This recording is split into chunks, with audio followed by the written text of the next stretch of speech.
স্বার্থপর এই দুনিয়ায়।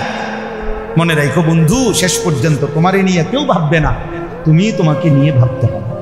ছেলেদেরকে বললাম, ভাইয়া দয়া করে ভাবতে শেখো, ছেলেরা দয়া করে ভাবতে শেখো।